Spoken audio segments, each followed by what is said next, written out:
linha básica em Goiânia. Tô vendo porra nenhuma. Cara, loucura, loucura. Tá simplesmente tudo branco. Eu tô indo pelo rumo.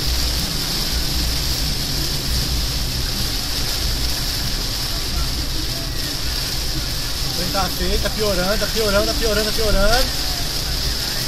A chance da merda é quase 100%. Ihi! Caralho, velho. Não tem que caprichou.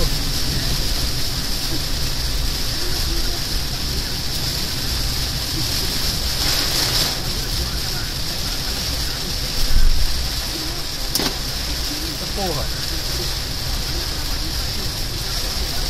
Caralho. Chegando agora em Teresópolis. Água desse tanto eu nunca vi.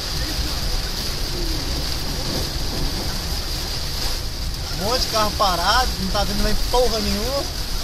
Eu vou seguindo. Se chegar, cheguei.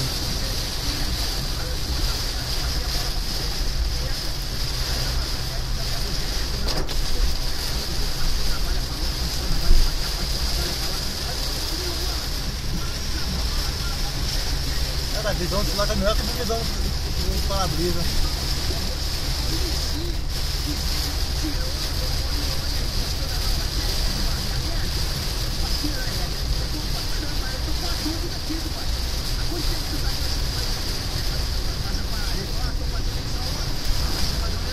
É, galera, vou parar de filmar porque se vai dar merda. Ainda quebra essa porra desse celular meu ainda, velho.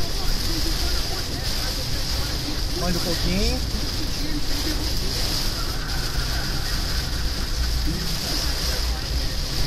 Barreira, tirar foto da água com as barreiras aqui. É. Vou parar por aqui, porque agora vai pegar uma descidinha agora aqui, o tempo vai ficar feio pro meu lado.